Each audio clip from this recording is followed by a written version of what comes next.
good evening, everybody, and happy holidays to you all. My name is Tom Donahoe, and I'm a member of the Live from the Library Committee, and so welcome to this evening's program. The Walnut Creek Library Foundation raises funds to support both the Ignacio Valley and the Walnut Creek Libraries, and helps to provide programs, add to collections, events, and materials. And so thank you to our donors and sponsors, especially Fitzgerald, Abbott and Beardsley, Beverly Borton, Minuteman Press, and the Contra Costa Times. Now, if you have not done so already, please turn off your cell phones and anything else that might chirp or buzz.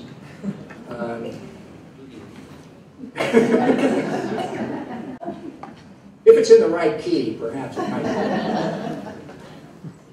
We will gather again here on January 29th for a program with Mark Holmes of the Bay Institute, and he will be presenting a program about the need to protect, restore, and preserve San Francisco Bay and its watershed from the Sierra to the sea. So please take a program brochure when you leave here tonight on the back table. And tonight's program, as you'll notice, is being filmed by Walnut Creek Television and will air in a few weeks. In addition, the videos of our past programs can be viewed on our website, wclibrary.org. So please take a look at the site and sign up for our e-news to stay up to date with our programs. We will have Q&As today, and we would like you to use the index cards to write your questions, and we will have people here to collect the questions from you. I want to remind you that the California Symphony is having its annual Christmas concert on December 23rd. What better 2 days before Christmas to be enthralled by the California Symphony. So put that on your calendar, and there are in the back also brochures for the California Symphony season. You know, we are immensely pleased to have with us this evening Maestro Donato Cabrera, the newly appointed conductor of the Walnut Creek-based California Symphony. Maestro Cabrera brings to the California Symphony a 15-year resume filled with worldwide conducting experiences. He has been the resident conductor of the San Francisco Symphony and the Wattis Foundation musical director of the San Francisco Symphony Youth Orchestra since 2009. And currently, he is also the music director of the New Hampshire Music Festival and the Green Bay Symphony. Interviewing Maestro Cabrera this evening is Georgia Rowe. Georgia has been a Bay Area arts writer since 1986. She is the chief San Francisco correspondent for Opera News magazine and a frequent contributor to the Contra Costa Times and the San Jose Mercury News. Her work has also appeared in Musical America, San Francisco Classical Voice, Gramophone, and San Francisco Magazine. And now, Georgia and Donato Cabrera.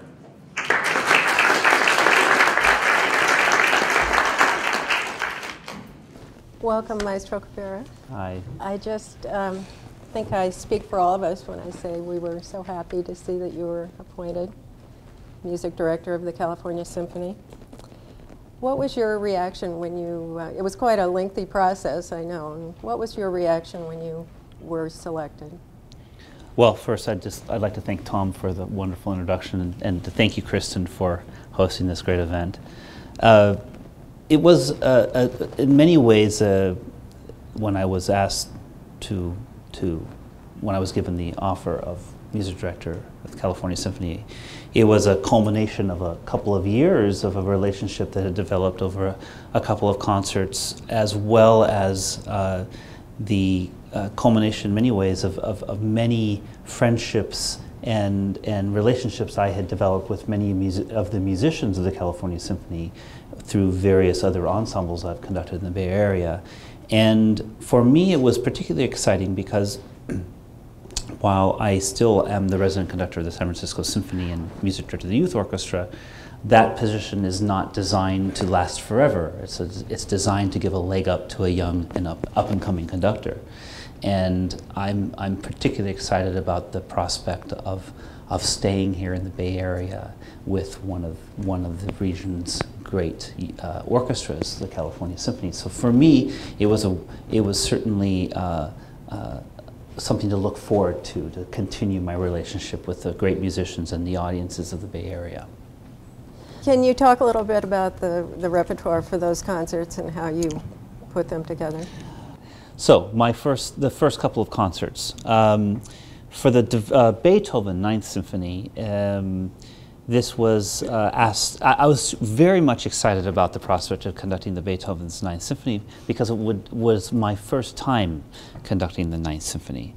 But the other part of that deal was that I needed to find a chorus and a chorus master and 4 soloists. Now, that's not an easy that's not the easiest thing to do, but through my connections with the San Francisco Symphony Chorus and the San Francisco Opera Chorus, I was able to find the perfect person, and the person of David Ickes, who's a member of the San Francisco Symphony Chorus and the music director, the chorus master of the San Francisco State Choruses, to put together this chorus. And what was really gratifying about that first concert was that for the concert, actually for the dress rehearsal and the concert, about 8 San Francisco Symphony Chorus members showed up to sing, sort of as a gift, which says a lot about the tight-knit community of the Bay Area musicians and their desire to help out. For the concert where I was officially one of the music director candidates, this was a chance for me to show some of my interests that I have had, of the influences I've had by various conducting teachers and my relationship to Bay Area composers. So the first composer that came to mind who was a living American composer was John Adams, who is a composer that's very much a part of my life and was the first. When I first came here in 2005 to be the resident conductor of the San Francisco Opera, my first task was to prepare the cast and chorus for the world premiere of Dr. Atomic. And that was an opera that the San Francisco Opera premiered. And on my left every morning at the beginning of the rehearsal process was John Adams, and on the right was the great stage director Peter Sellers. And we all learned in this fantastic cast, I'm sure you remember, Gerald Finley and Eric Owens, and we all learned it together. And so through that process with John, we grew very quite close, and I wanted to celebrate that. So that's why I chose Lollapalooza, which is a wonderful, short, exciting orchestral barnstorming piece, overture. And the second piece on the program was the Beethoven's 4th Piano Concerto, with a soloist who I worked with 2 years previously, if I recall correctly. Long opened the season with at the San Francisco Symphony, performing Liszt's Piano Concerto. And as is normally the case, for the opening night gala of the San Francisco Symphony, they have the famous soloists come in for the first night, and then for the successive evenings, they have a younger soloist that does the same piece. And so Hao Chen Zhang was the person who played the Liszt after Long. And I was very much impressed with his playing, and I was very happy that he had been selected to be the soloist for that concert. He had also won the Van Cliburn competition.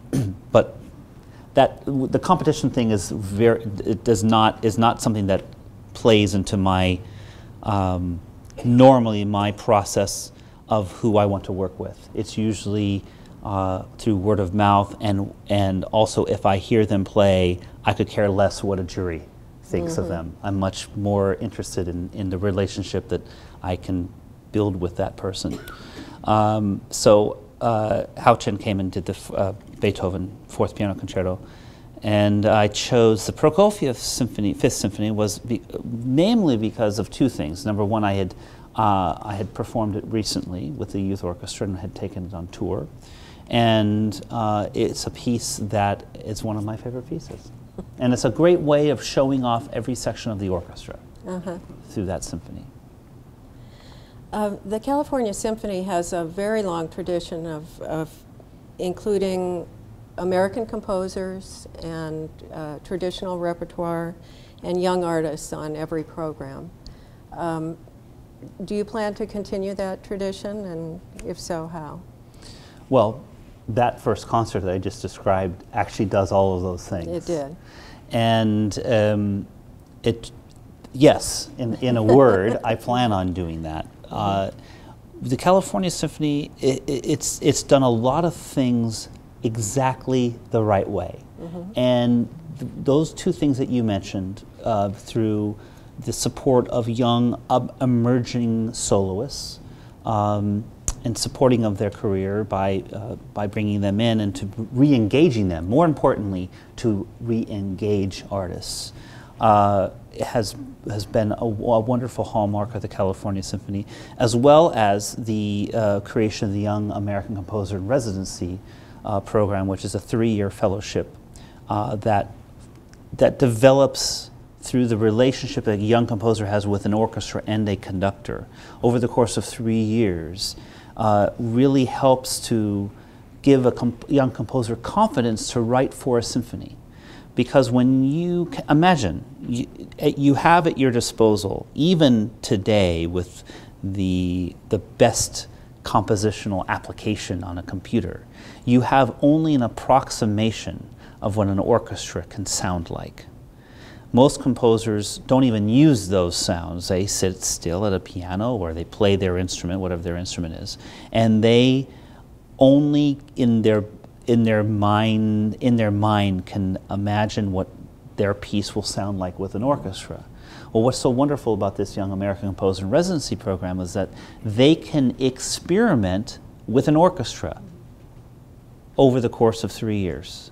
And this is an amazing gift that the California Symphony has given to a whole generation of young composers. And this does not exist in many other, and with most orchestras the size of the San Francisco Symphony do not offer this, this sort of exposure to for a young composer. And some of those composers have gone on to major careers. Chris Theophanidis, for example. Christopher Theophanidis, and of course a composer who has been in the press most recently for winning a Pulitzer is Kevin Putz. Kevin Putz, yes. Are there some composers who you're considering and wanting to bring to the California Symphony, people who we may not have heard of?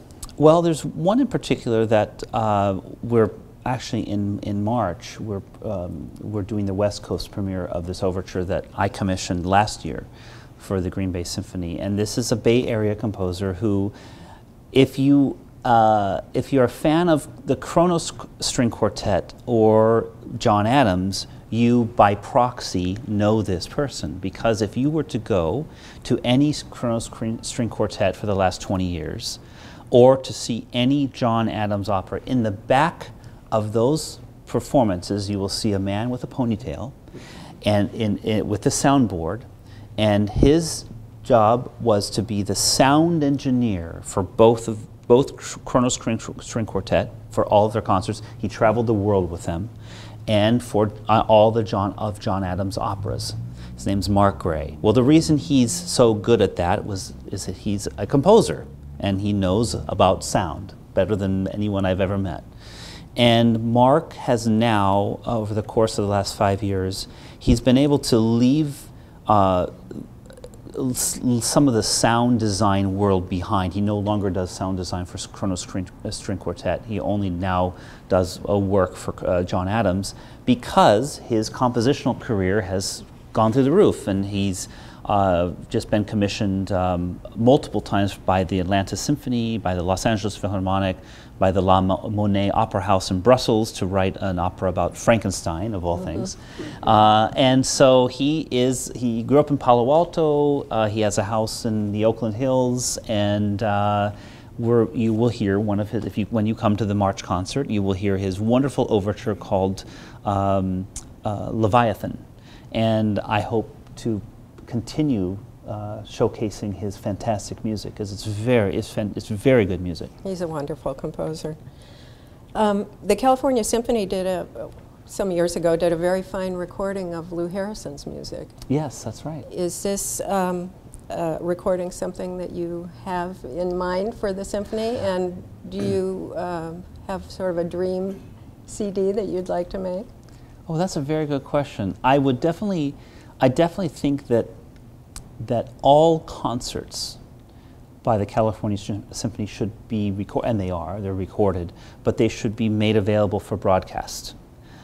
It shouldn't just be that the San Francisco Symphony and occasionally some other musical organizations are broadcast on radio. It should all the local regional orchestras should have a ample voice on the local radio, and I certainly hope that that's in terms of recording.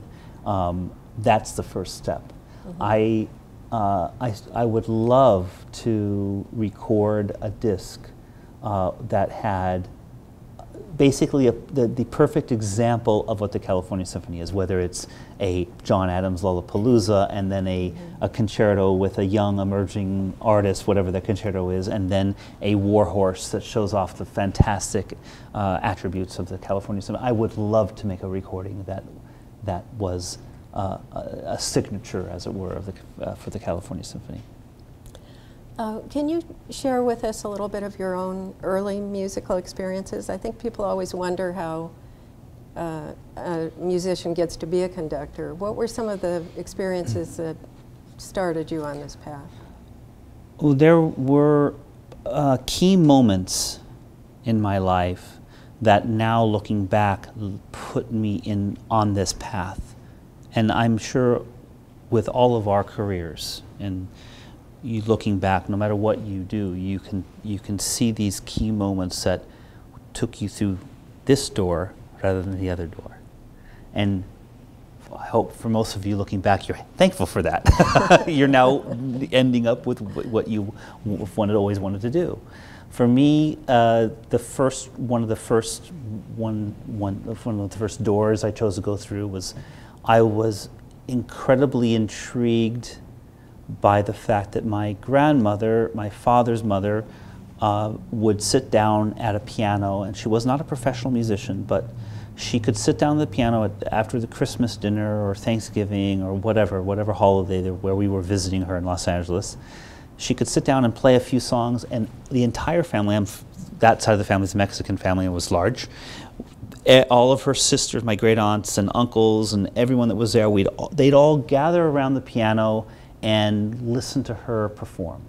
And I would often, when I was young enough, I'd be sitting on her knee, and she'd have my hands on top of her hands, and you know, I was making believe that I was doing what she was doing.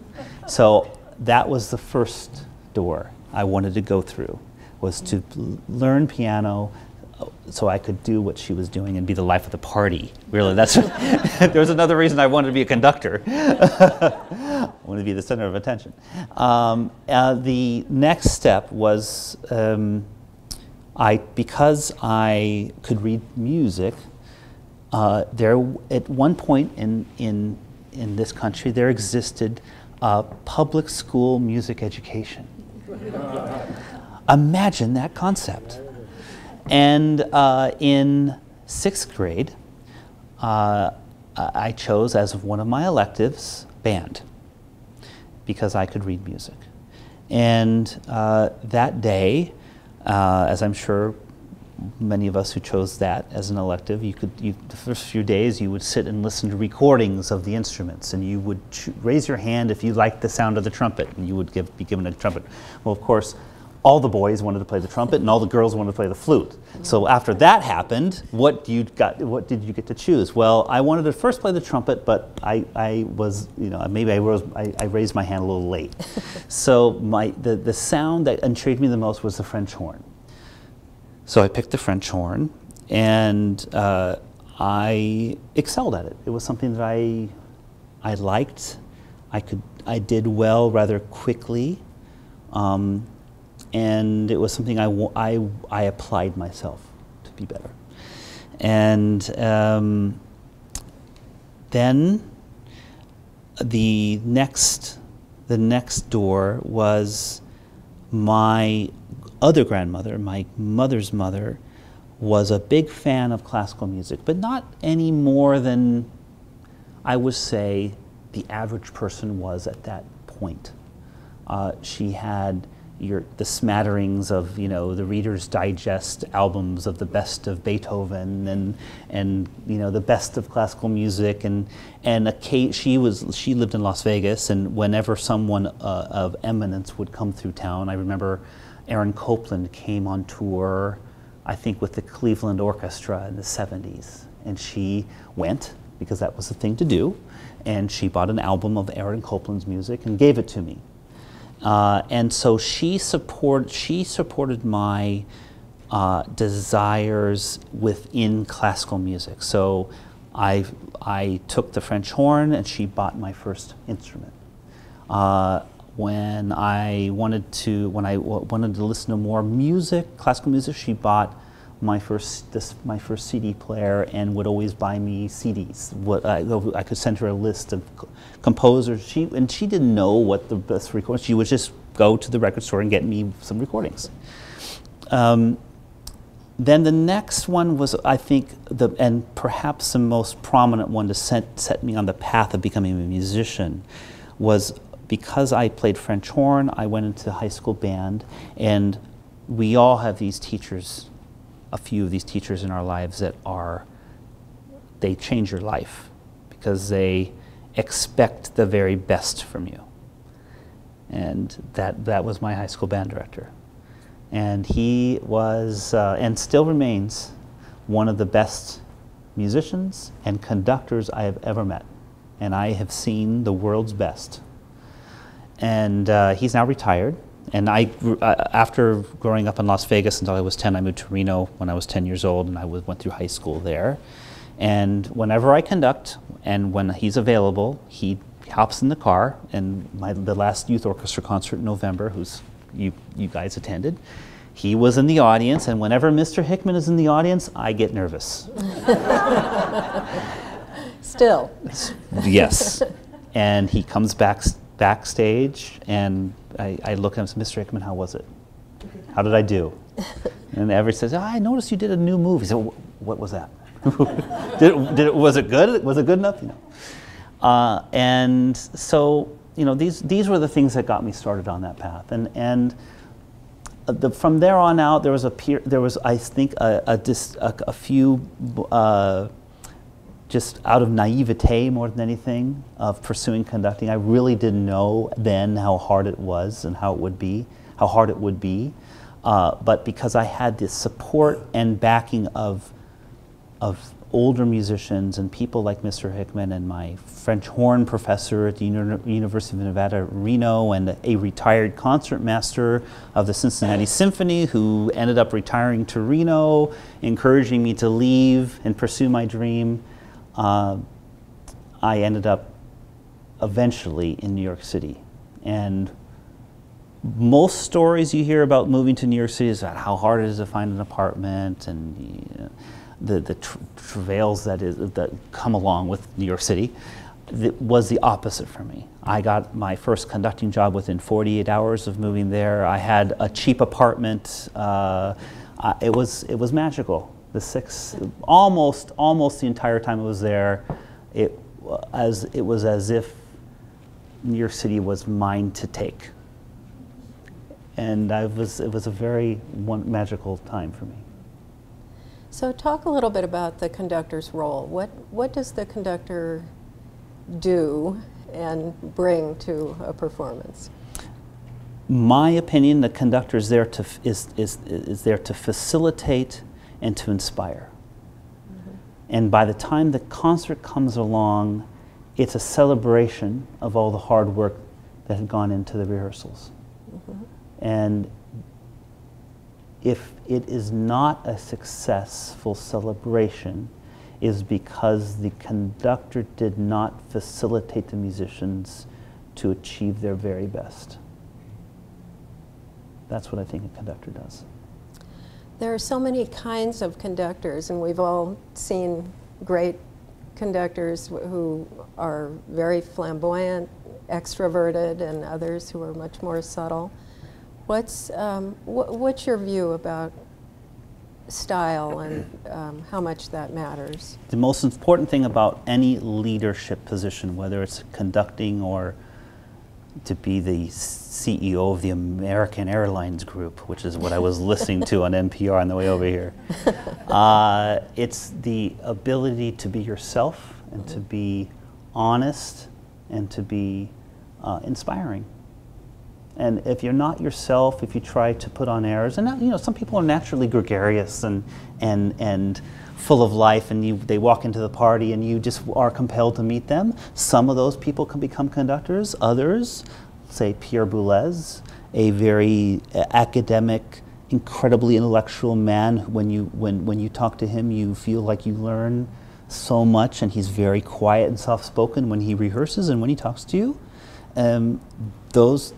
He is also a fantastic conductor. Or someone like Claudio Botto, who has had a wealth of knowledge, who spends 10 hours a day studying by himself, and then for 2.5 hours he gets in front of an orchestra and compels them to be their very best. And he has only time for that in his life, and if you are not part of that story, you don't exist. And that's that type. The thing is that to be you don't have to be a certain type of person to be a leader of men, of an orchestra. You just have to really be passionate about what you are doing. And when you start with a new orchestra, how do you go about building a rapport with the musicians? From what I've been told, they frequently say I put them at ease, that I allow them to be a part of the process, that they feel that they can trust me and that they can rely on me, that I'm not going to be any different in the performance than I was during the rehearsal. So those are the things I've been told that I do. Were there particular composers who shaped your approach to conducting, or composers? Composers or conductors? Conductors, I'm sorry, who inspired you and were models for you as a young conductor? Well, aside from Mr. Hickman, and he was. I remember in high school he would always say, you know, you need to know when it's time to play the game and when it's not. And what he meant by that was when it was time to really be focused and on what you were doing, and it was when it's time to not, when you don't have to be as focused. That I've never forgotten that. My conducting teacher at the University of Illinois was someone who added to that idea of selflessness and focus, whereas my conducting teacher is Dennick McCall, who was music director of the Milwaukee Symphony and New Jersey Symphony, and then subsequently the Czech Philharmonic. He was about being the strongest personality in the room. And once you lost that, you would not be able to compel your musicians to be their very best. And that was interesting because I had never really thought of it in those terms, but he is right. There's certainly a truth to that. Let's talk a little bit about audiences and the community that the orchestra lives in. How important is it for you as a conductor to build a rapport with the audience and to find out what they're about?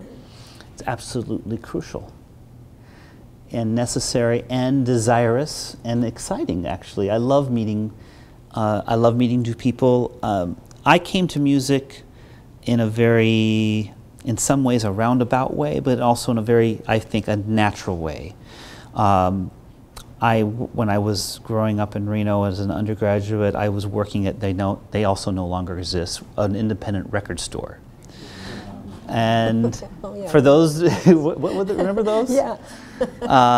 And you know, for many years, for those of us who love music and recordings, you know, the personalities that worked there at these stores, they were wonderful. You could walk in and say, "Oh, what's your favorite recording of Beethoven's Symphony?" Well, whatever you do, don't buy this one. And they'll give you a long list of why you should buy. But then this recording.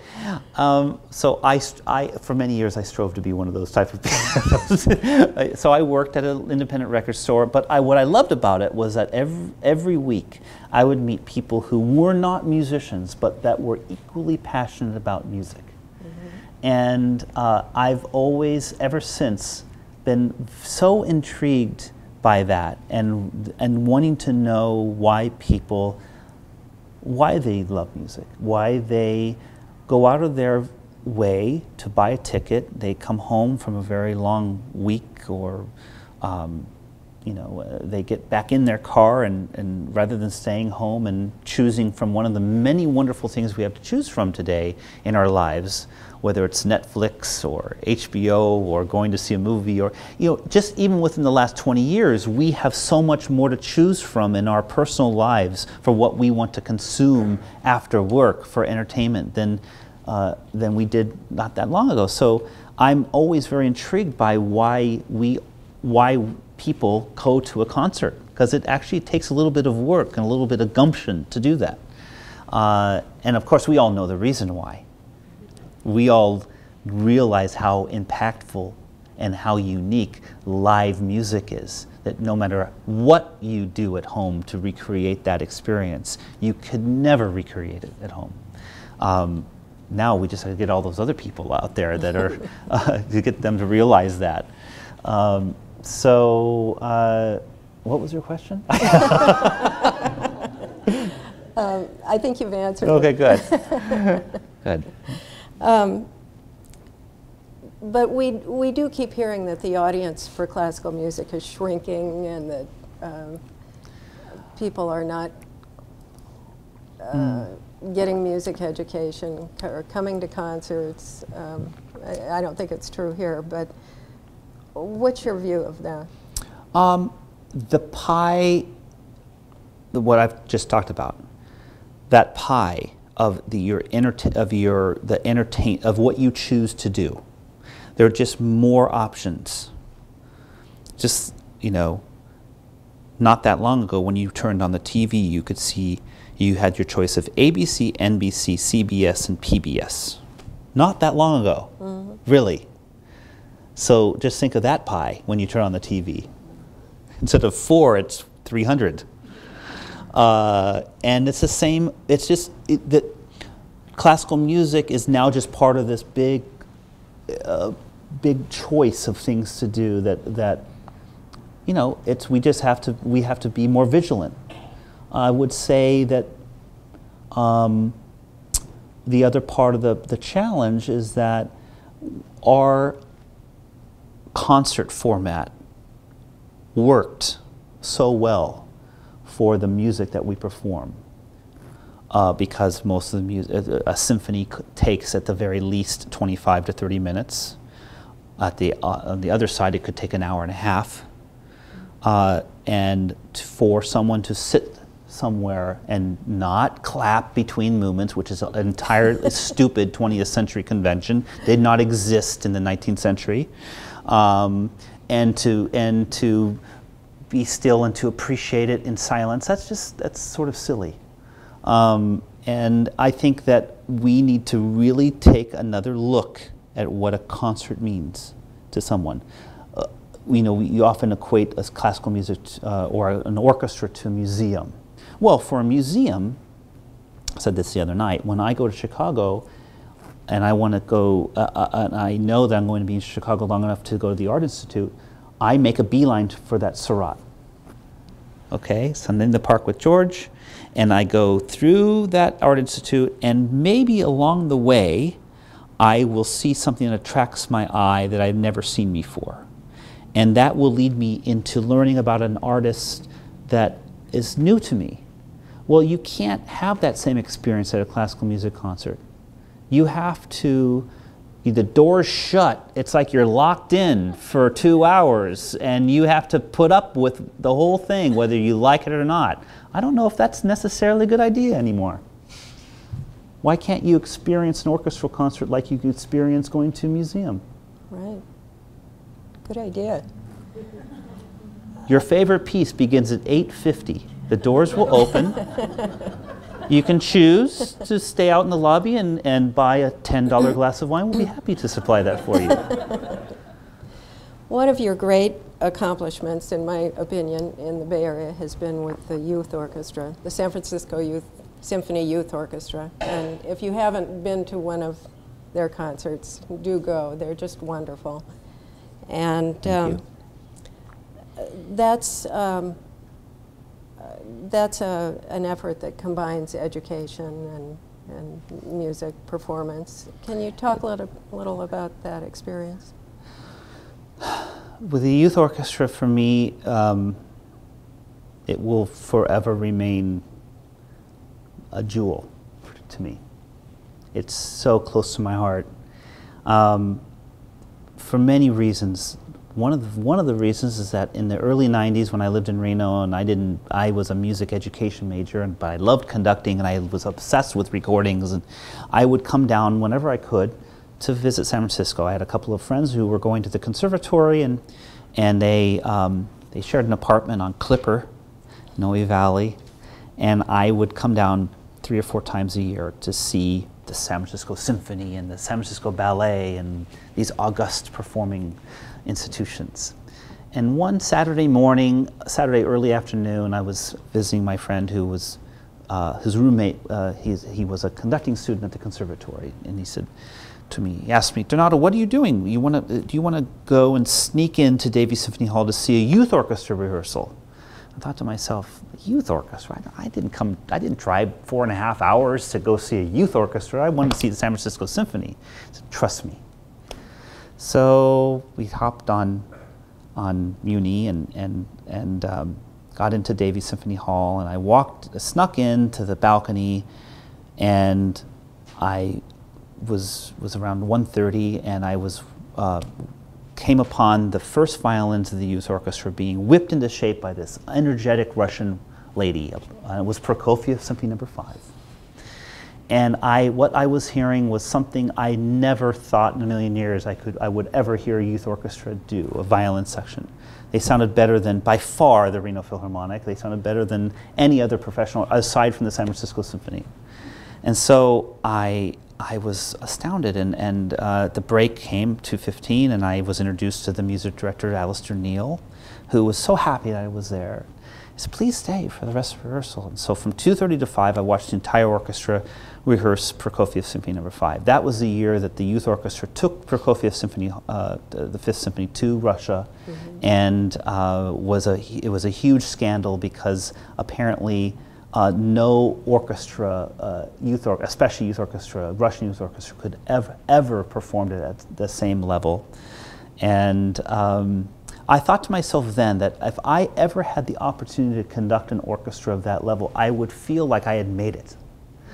And so here I am, 12 years later, I became music director of that youth orchestra. So for me, it was this amazing, it was such an honor to become the music director of that orchestra. And it remains to this day. Everything that it is about is right, and it's the ideal model. Every section of the orchestra is trained by a member of the San Francisco Symphony for free for an hour and 15 minutes. There's a 15-minute break, and then every Saturday we rehearse on the stage of Davies Symphony Hall. And we have at least 10 every Saturday we have a rehearsal of at least 10 rehearsals for each concert, and every piece is thought of and cared for and discussed and worked over in such a healthy way. And it's just sort of an ideal nirvana for making music. So coming from that experience, what do young people need to know about classical music? Well, if any young person were to go see their colleague play in the youth orchestra, they would realize that it's a passionate, unbelievable way to express yourself that requires discipline and requires creativity and an artistic way about yourself that sports could never recreate. But in sports I love, believe me, I think they're wonderful. But there is one level of community and of achievement that an orchestra and dance that sports could never accomplish. So I would encourage, and many young people come to the youth orchestra concerts to see that and are very inspired by that, as they should. You have two programs coming up with the California Symphony this month and in January. Would you like to say a little about those? So it was mentioned earlier, thank you Tom, we have a wonderful Christmas concert on December 23rd with the Pacific Boy Choir. And the Pacific Boy Choir, as some of you may know, they're based in Piedmont. It's an academy, so these young boys go to school there, and they do their academic coursework, and every day they rehearse, and they're one of the great boy choirs. I work with them every year at the San Francisco Symphony for a similar concert, and in fact, they just sang with the War Requiem. Indeed, they have now become the go-to boy choir for the San Francisco Symphony, and I was the assistant conductor for that as well, and they were the boy choir for the War Requiem, Britain's War Requiem, and they did an unbelievable job. They are a wonderful young, obviously young. They're a wonderful group of kids, incredibly talented. Their music director Kevin Fox is a fantastic conductor and musician, and they will be showcased on quite a few of the pieces on the Christmas concert we're doing at the California Symphony. And be prepared to sing along if you go. Frosty the Snowman, remember the lyrics. Rudolph the Red-Nosed Reindeer. So it's a very interactive concert, and it's a perfect. A lot of Christmas concerts are happening early in the year, but I think it's a perfect time of year. Your family will be arriving. It's right before Christmas. It's a perfect event to take your family out and enjoy the holidays. Great parking. That's what I love about the Lesher. It's like the best parking in the world. The opposite of Davies. And in January? And in January, well, January I'm not conducting. I had a prior, this being my first season, I had a prior engagement with another orchestra, but this is I'm really jealous I'm not conducting it because the repertoire is so fantastic. We are celebrating the title of the concert, Anniversaries and Tributes. And I was just asked recently, what does that mean? Well, we're celebrating a couple of things. It's the 150th anniversary of Richard Strauss's birth in 1914. He was born in 1864. And for that celebration, we are performing his first horn concerto, which he wrote for his father. Franz Strauss, Richard Strauss's father, was the most famous French horn player in Germany, and he was the first horn player of the Bavarian opera orchestra and premiered many of the Wagner operas. And it was funny about this is Franz Strauss, the horn player, hated Wagner's music and would constantly berate the great Richard Wagner, and said, "Why are you writing this clarinet music for the horn?" I love that quote. Anyway, Richard Strauss wrote his first concerto for his father, and we are very lucky to have the principal horn of the San Francisco Symphony performing this piece, Robert Ward. Another piece on the program is the tribute part of the program is this piece by Edward Elgar, the Enigma variations on a theme of an enigma. And each variation is a tribute. You'll see in the program there'll be these abbreviations, these letters, acronyms, and they are the initials of his friends, and each variation is a tribute to one of his friends. And in fact, one of the variations is a tribute to one of his friends' dogs, a dog, so a bulldog.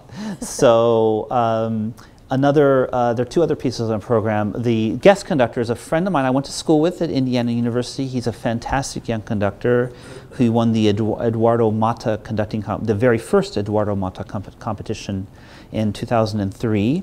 His name's Tomas Golka. He's from an incredibly gifted family. His younger brother, Adam Golka, is a great pianist who I would like to bring to the California Symphony. But Tomas is a very talented conductor and violinist and composer.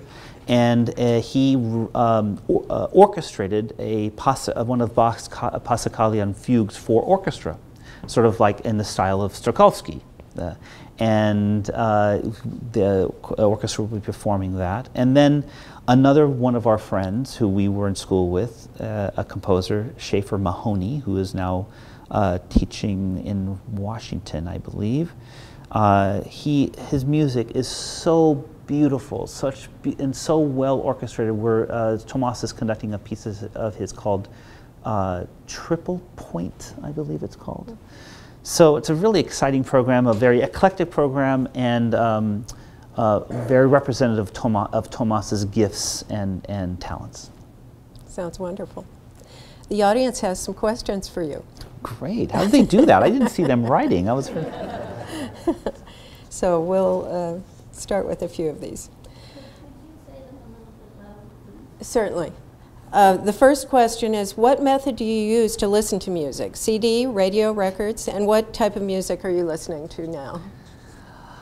Well, so the process I go to, I'm studying a piece of music.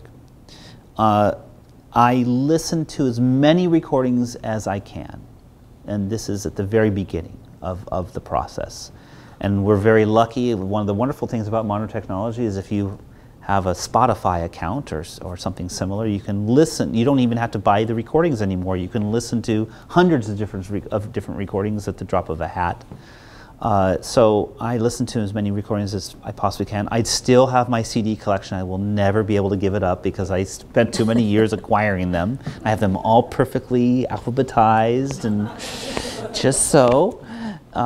So I listen to CDs, and of course most of the time I listen to music online when I'm in BART or when I'm traveling. I've traveled quite a bit now, so I just discovered an extra set of headphones in one of this coat. It was such a great gift I found. So and then I put those recordings away, and I have then I open my score. If it's something I've never done before, it's a blank score.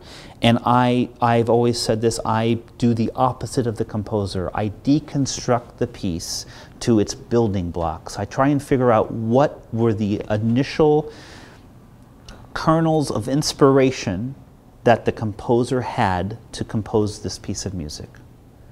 So I start, it's sort of the macro, micro, macro approach. So I try to decide what the big chunks of the pieces are, how they're set up and how they're put together. And I start going down further and further. And of course, I read each line. I imagine I'm the flute player, and I go through the entire flute part and through mine. Although I never played the flute professionally, I know I've learned what's challenging for a flute player and what's challenging for an oboe player. So I read through every line of every instrument, the entire piece, and I decide for myself what's challenging. Usually I'm right, sometimes I'm wrong, or if I don't know, I ask my friends they'll play those instruments. And then, so I take it apart. If it's a complicated piece, I take all that information that I'm learning in the score, and I have a yellow legal pad, and I do a graph, one single line, and I write things down on that timeline of what is happening in the piece of music, so that if I put the score away and I read that timeline on the yellow piece of pad of paper, I can hear the music by going through that timeline. then that information that I've learned over the course of whatever, it could be months when I'm learning an opera, it could take a couple of months to learn a new opera, that by the time I go to the first rehearsal, I have developed, it's sort of like you're memorizing a map, and you're memorizing the topography and the geography and the different zones of flora and fauna. And then the first rehearsal is if you're walking through that park that's on the map for the first time. And you are calibrating your imagination with what you're hearing. And you're trying to make that match. And that's what the rehearsal process is. The next question is, what type of music or musician first caught your attention and passion and first got you excited? If I said Leonard Bernstein, that would be boring, but it's true. He, even through,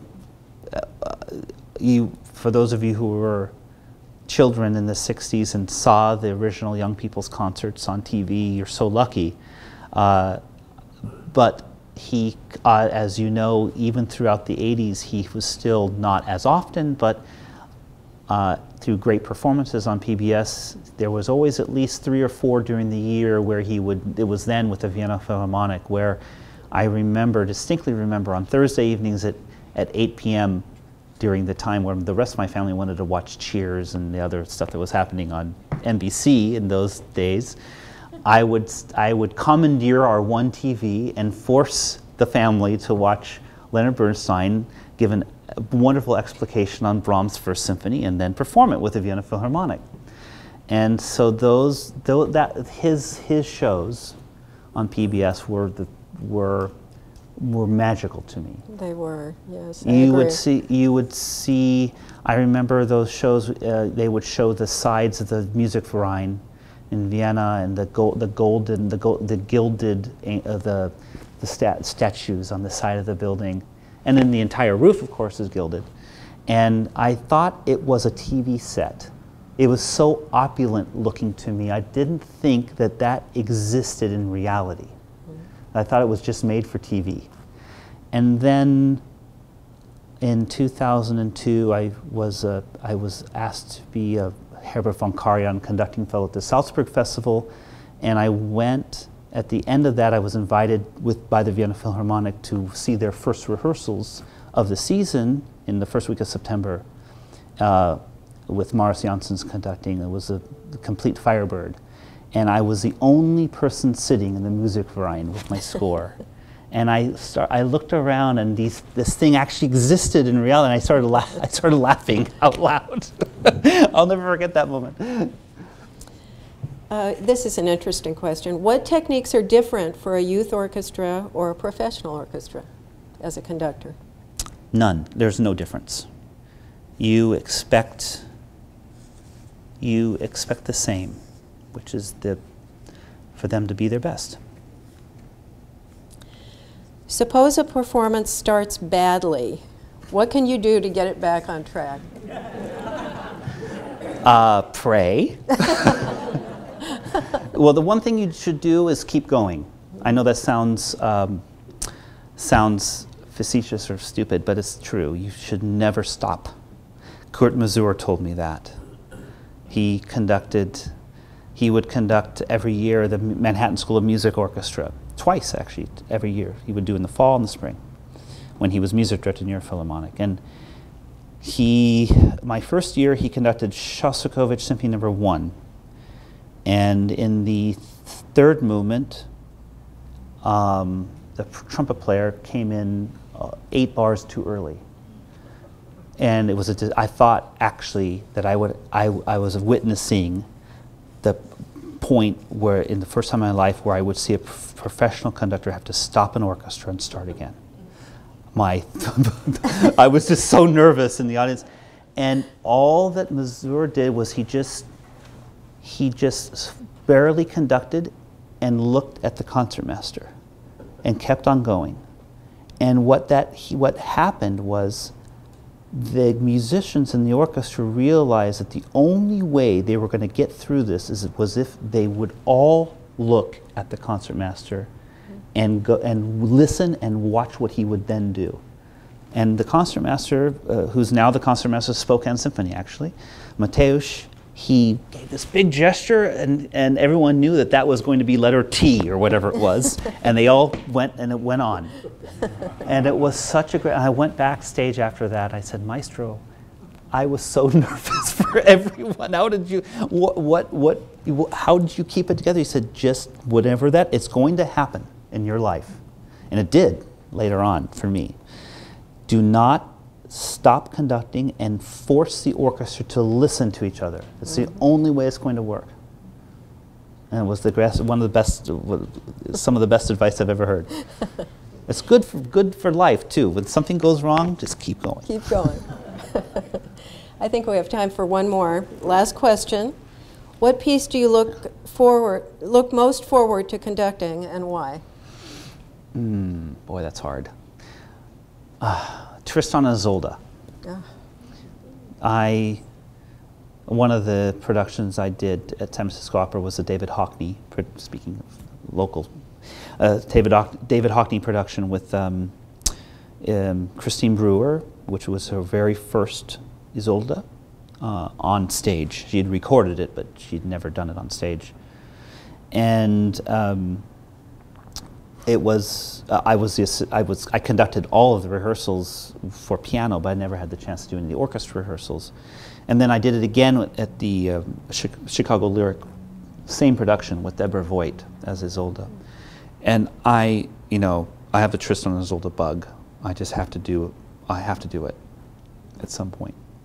Well, I hope you'll do it here. I would love to do it here. Thank you, Maestro, and thank you all for coming.